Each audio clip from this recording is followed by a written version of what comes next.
Grateful that I have been provided this opportunity to talk to you about a very sensitive issue. All of us might be agreeing at least on that point, that is, it is sensitivities, that is the question, the situation in Kashmir. Our senior party leader, Comrade Ragulu, has explained about the organization and certain other issues on which the party Congress deliberated over. And as far as Jammu Kashmir is concerned, the party feels concerned, this Congress, and that's why they adopted a resolution, and that resolution has been adopted unanimously. One thing I must reiterate, that our comrade was mentioning about the achievements in the organizational activities or certain areas which need to be more attention. But one thing good has happened, which our party did initiate, that is the concern about the situation in Jammu and Kashmir at a time when we were assaulted. We means the citizens of the country residing in Jammu and Kashmir.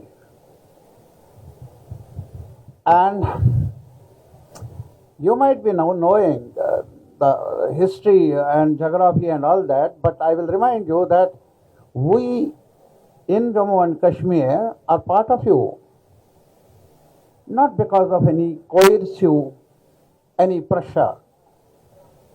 It's all because of the will of those people who are living there, bordering with other country.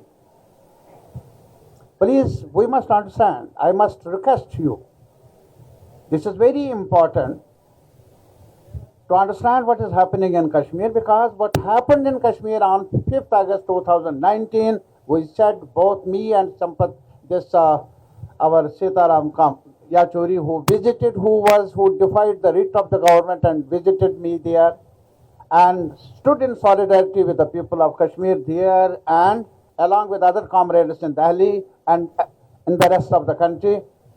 We were the first to address a press conference in Delhi when I got the opportunity to visit Delhi for treatment. We said at that time that what has happened in Kashmir, what is happening there, this is not something isolated from the rest. Don't treat it like happening in one area. It's not that. What is happening today is the beginning of a bigger assault on the very structure of the constitutional order. We categorically said what is at stake today,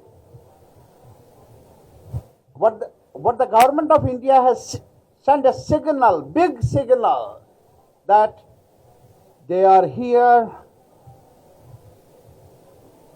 not concerned about the well-being of the people of the country or the rights achieved through the hard struggle of the people of the country, including Kashmir. We are here to control you. Beginning is Kashmir, tomorrow it will be Tamil Nadu, it will be Kerala, it will be Bengal, it will be the rest. This is what is happening. Otherwise, I must remind you, have you ever thought over, when we talk of the country, biggest achievement is that we have a constitution, still we have. And that was assaulted. We don't have any example so far where a state has been downgraded to a union territory status. We don't have any example other than Kashmir. Other than Kashmir, we are special. Special clause of the constitution has been removed, abrogated, but in our treatment, the government of India is still continuing its process of speciality, special consideration about snatching the rights from the people of Jammu and Kashmir. This has happened. And you know, unfortunately, people of the country might not be knowing so much because huge propaganda is there through the controlled media, some sections. I'm not blaming all of you, particularly those who are reporters, editors, and all that. But the press is not what it should have been, what it was earlier. And that's why people of the country are not knowing much about Kashmir. Tell me, when there was partition, Maharaja, the Hindu ruler, I'm sorry to say Hindu, we don't believe in this categorizing the people or dividing the people. But because these things are being misused, that's why I repeat it.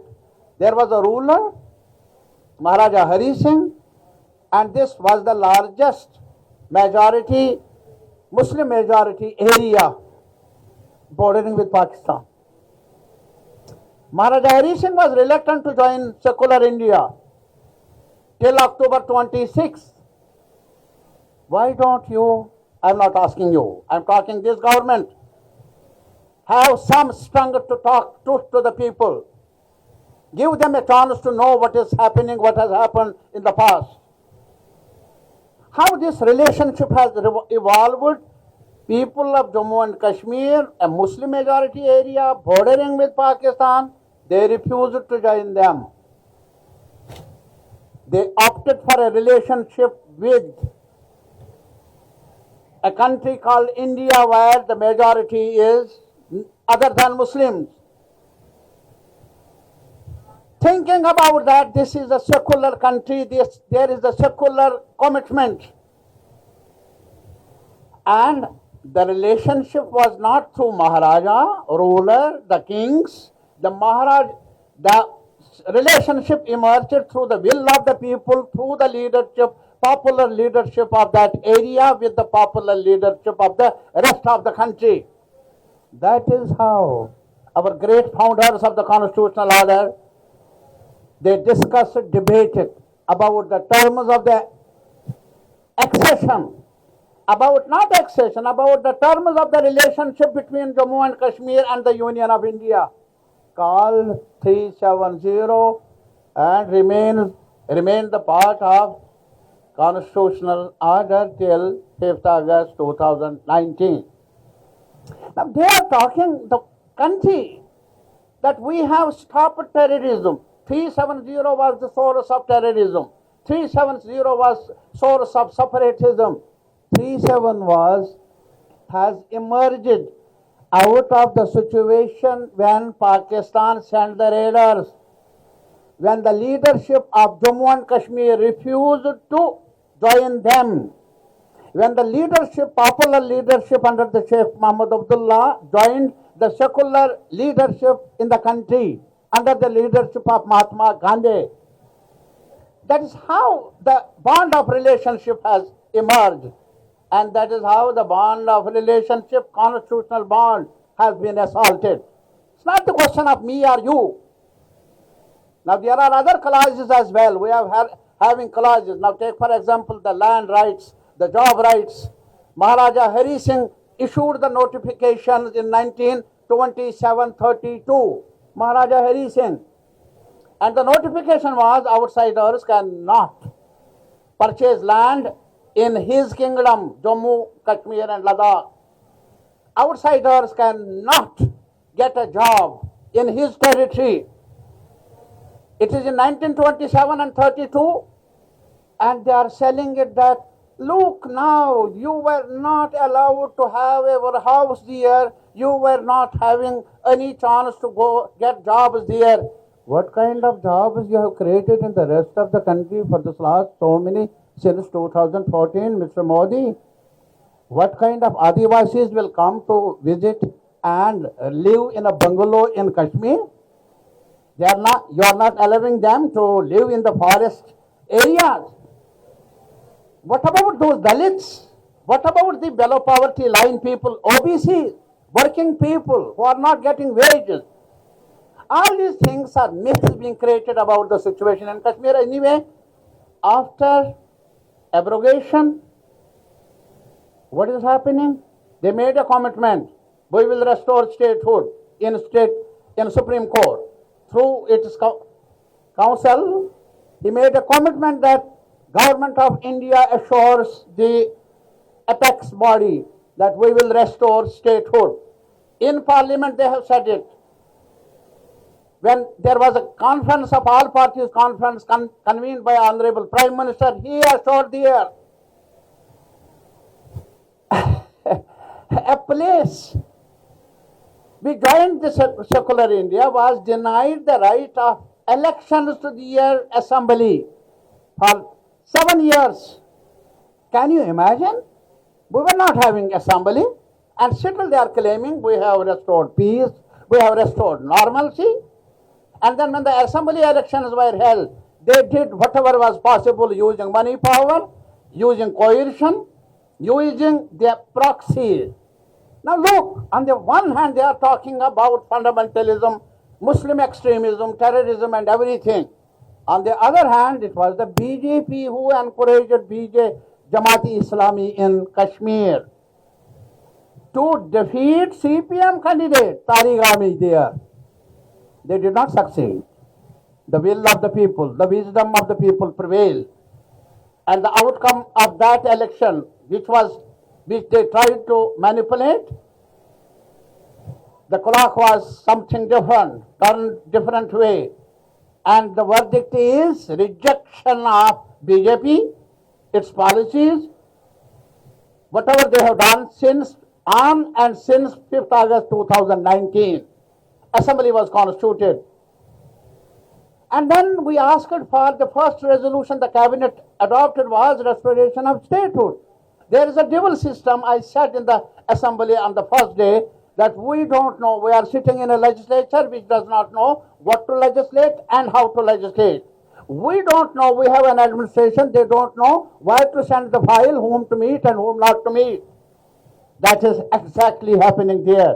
2 days before, 48 local officers have been transferred, not by the elected government. We understand IAS, IPS, IFS, All India cadre, that jurisdiction is with LG. But the rest of the officers, we were told that authority lies within the jurisdiction of the elected government. Elected government, not even consultation, not even telephonic information, all of a sudden.